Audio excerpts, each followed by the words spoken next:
दामन मुस्तफ़ा से जो भी लिपटा वो यगाना हो गया, और जिसके हुजूर हो गए उसका जमाना हो गया, जिसके हुजूर हो गए उसका।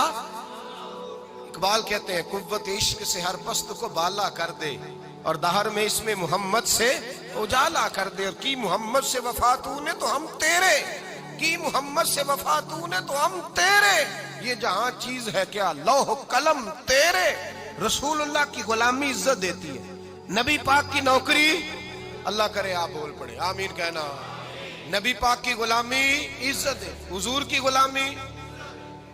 यार बंदा बिल्कुल बेअमल हो ना, बिल्कुल, तो मेरी तरह दाढ़ी रख के पगड़ी बांध के बस में भी चढ़ जाए तो कई लोग सीटें खाली कर देते हैं, कहते हैं बुजुर्गों यहाँ आ जाए, हजरत जी यहाँ आ जाए। तो फिर इज्जत किस चीज की हुई? सुन्नत मुस्तफा की हुई ना, फिर इज्जत नबी पाक की सुन्नत की हुई ना, वकार की हुई ना। एक साहब, एक बच्चे ने दाढ़ी रख ली तो मुझे आके कहने लगे हजरत जी लोग बड़े बड़े लकब देने लगे हैं। मैंने कहा क्या? कोई कहता है हजरत साहब, कोई कहता है कारी साहब, कोई कहता है हाफिज साहब, कोई कहता है अल्लामा साहब। तो मैंने कहा तेरी मौज नहीं बन गई? 4 सालों में हिफज होता है, तुझे मुफ्त का लकब मिल गया है। से निजामी 8 साल में होता है, मुफ्त का अल्लामा बन गया है, तुझे वकार नहीं दे दिया अल्लाह ताला ने, इज्जत। मेरे आला हजरत फरमाते हैं इज्जत दरे रसूल पे है, इज्जत हुजूर की। और आला हजरत ने एक बात लिखी है बड़ी कीमती, और मैं ना जब कभी परेशान होता हूं ना तो मैं ये वाली बात खोल के पढ़ता हूं आला हजरत की। ये बात ढारस बंधाती है, ढारस तवानाई देती है, पूरा मजमून बांधा है। आला हजरत कहते हैं बेरूपिया था मदारी, रूप बदल बदल के दिखाया करता था, बादशाहों से इनाम लेता था। एक दिन औरंगजेब आलमगीर के पास आ गया, कहने लगा मैं रूप बदलूंगा, अगर आप पहचान ना सके तो मैं इनाम लूंगा। आपने फरमाया मैं कोई ऐसे वैसा बादशाह नहीं, कहा मुझे धोखा देना मुश्किल है, कहा नहीं मैं रूप बदलूंगा। हजरत औरंगजेब आलमगीर बड़े नेक बादशाह गुजरे, बड़े परहेजगार आदमी, वो बेरूपिया कहने लगा मैं रूप बदलूंगा, आप नहीं पहचान सकेंगे। फरमाया चल जितना तेरे अंदर जोर है लगा ले।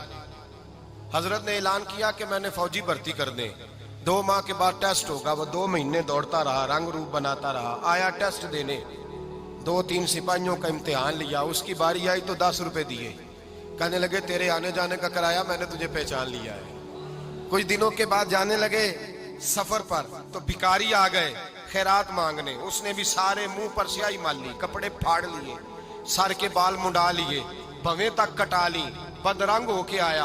कासा आगे किया तो हजरत ने 10 रुपए डाले, कहने लगे तेरे आने जाने का कराया, मैंने पहचान लिया है। कुछ दिन गुजरे तो टीचर की जरूरत थी, उसने मूछें बड़ी कर ली, दाढ़ी नकली लगा ली, सर पे जिना कैप पहन ली, एक शेरवानी ले ली, और हाथ में छड़ी पकड़ के आया। कहने लगा मैं उस्ताद हूँ, 2-4 बंदों का इम्तिहान लिया, उसकी बारी आई तो 5 रुपए दिए, 10 रुपए दिए, का तेरा कराया मैंने पहचान लिया।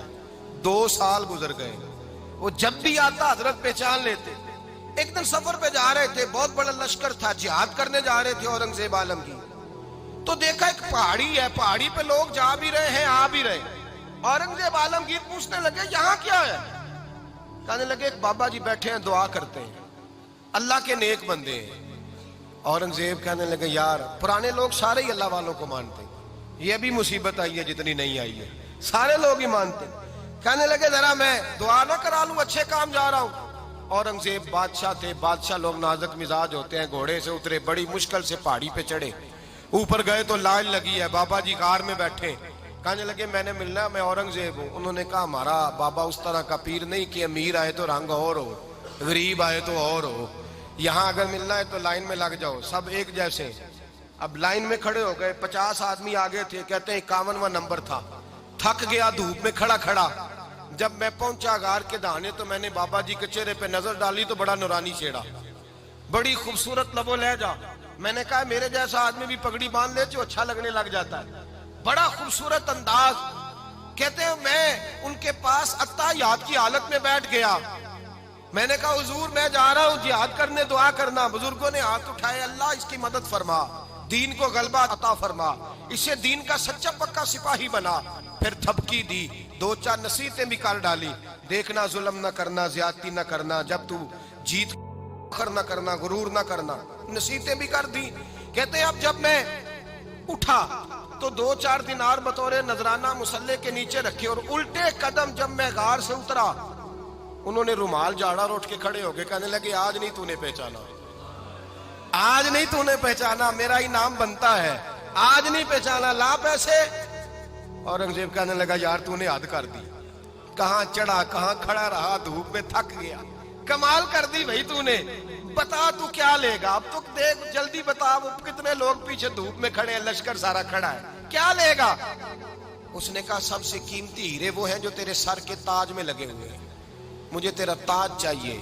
وہ بھائیوں سننا اور یاد رکھنا، میرے اعلیٰ حضرت کہتے ہیں بادشاہ نے سر کے اوپر سے تاج اتارا، بہروپیے کے قدموں میں رکھا اور کہنے لگے یہ لے، اور یہ تو تیرا مانگنے پر میں نے دیا ہے نا، میں واپس آتا ہوں تو آنا میں اپنی مرضی سے بھی تجھے دوں گا، تو نے اورنگزیب جیسے بندے کو دھوکہ دیا، آنا میں اس وقت بھی دوں گا۔ وہ دے کر بس بات ختم ہو گئی، حد ہو گئی، دے کر کہتے ہیں جب میں پلٹا نا واپس، بہروپیے نے آواز دی بادشاہ ٹھہر جا، تو میں نے پلٹ کے دیکھا تو کہنے لگے یہ اپنا تاج لے جا، اٹھا اور لے جا۔ میں نے کہا 2 سال بیت گئے تجھے محنت کرتے، آج قابو آیا تو لے جاؤں، کہنے لگا لے جا، مسئلہ سمجھ میں آ گیا۔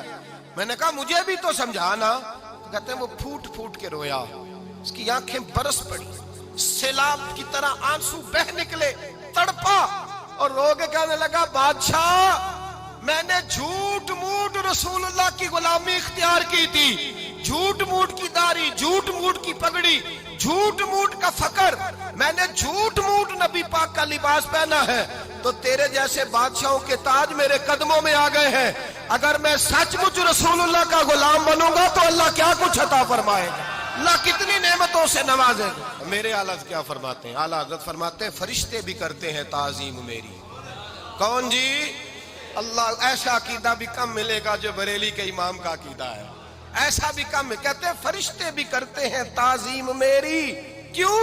فرمانے لگے فدا ہو کے ان پر یہ عزت ملی ہے، فدا ہو کے ان پر یہ۔ حضرت سلمان فارسی گورنر تھے، کھانا کھا رہے تھے، دسترخوان بچھا تھا، رسول پاک صلی اللہ علیہ وسلم کا فرمان ہے روٹی کا لقمہ دسترخوان پہ گرے اٹھا کے کھا لو، اللہ تمہاری بخشش فرما دے گا، دسترخوان صاف ہوتا ہے۔ روٹی، بڑے گورنر تھے آپ، بڑے بڑے سفیر بیٹھے تھے، وزیر بیٹھے تھے، روٹی کا لقمہ گر گیا۔ آج تو لوگ فیشن میں عزت ڈھونڈتے ہیں نا، وقار ڈھونڈتے ہیں کہ میں جدید دنیا کے ساتھ مل جاؤں، میں معاذ اللہ لڑکی لڑکے اکٹھے بٹھا کے منگنی کروں تو میں ماڈرن شمار ہو جاؤں گا، میں بڑے بڑے ڈھول بجاؤں تو ماڈرن بنوں گا، میں اگر مہندی پہ سارے تماشے کر ڈالوں تو میں ماڈرن ہوں۔ دیکھو عزت کس بات میں۔ حضرت سلمان فارسی روٹی کھا رہے تھے، سفیر وزیر نہ جانے بڑے بڑے لوگ بیٹھے تھے، کھانا کھاتے کھاتے لقمہ گرا دسترخوان پہ، حضرت سلمان فارسی نے سمیٹا، منہ میں رکھا، پھر انگلی مار کے دسترخوان صاف کیا۔ ایک صحابی کان میں کہنے لگے سلمان کیا کر رہے ہو، کیا کر، آپ گورنر ہے، سوچئے تو صحیح، یہ لوگ کیا کہیں گے دنیا دار کے، مسلمانوں کو روٹی نہیں ملتی، اٹھا اٹھا کے کھا رہے۔ کان میں بات کی، کان میں۔ حضرت سلمان فارسی کان میں جواب دے سکتے تھے، کہہ سکتے تھے نہیں ایسے ہی کرنا ہے، انہوں نے کان میں بات کی، لیکن جناب سلمان فارسی اعلیٰ اعلان بولے، کہنے لگے ان 4 5 6 دنیا داروں کے لیے میں اپنے نبی کا طریقہ چھوڑ دوں، اپنے رسول کی سنت چھوڑ دوں، یہ 4 5 دنیا دار دنیا کی طرف دیکھ کے میں مصطفیٰ سے منہ موڑ لوں؟ پھر جوش جذبات میں سر سے پگڑی اتار دی، رونے لگے۔ آپ فرمانے لگے میں مدینے کے بازاروں میں کھجوریں اتارتا تھا، نوکریاں کرتا تھا، یہ جو میرے سر پر عزت کے بال ہیں یہ محمد عربی کے اگائے ہوئے ہیں، رسول اللہ کے اگائے ہوئے ہیں۔ اور بھائیو حد ہو گئی۔ حضرت بلال رضی اللہ تعالیٰ، حضرت بلال آئے جناب عمر سے ملنے، کیسر و کسرا بھی آئے تو عمر خاطر میں نہ لائے، پر بلال حبشی دروازے پہ داخل ہوئے تو فاروق اعظم نے کرسی چھوڑ دی، ہاتھ باندھ کے کونے میں کھڑے ہو گئے، کالا رنگ ہے، نام بھی لکھنا نہیں جانتے، زمانے میں تعارف کوئی نہیں۔ حضرت عمر نے ہاتھ باندھا ہے، لوگ کہنے لگے عمر تو کیسے ہو کسرا سے نہیں ڈرتا، یہ کون آ رہا ہے جس کے لیے تیرا اتنا استقبال ہے؟ حضرت عمر کہنے لگے چپ کر جاؤ، اس کی بات نہ کرنا، اسے آنے دو، اسے آنے دو، اس کی بات نہ چھیڑنا۔ حضرت سیدنا بلال آئے، کہنے لگے امیر المومنین کیا کر رہے ہو؟ فرمایا نہیں چپ کر یار، بازو پکڑا، اپنی کرسی پہ بٹھایا، حضرت بلال کہنے لگے حضور میں غلام ہوں، مجھے تو طریقے بھی نہیں آتے ان کرسیوں پہ بیٹھنے کے، میں تو غریب ماں کا بیٹا، غلام باپ کی اولاد، سلیقہ یہ آپ کیا کر رہے ہیں؟ تو حضرت عمر کہنے لگے بلال تھا تو غلام ہی، پر جب سے مصطفیٰ کا غلام بنا ہے تو ہمارا امام بن گیا ہے۔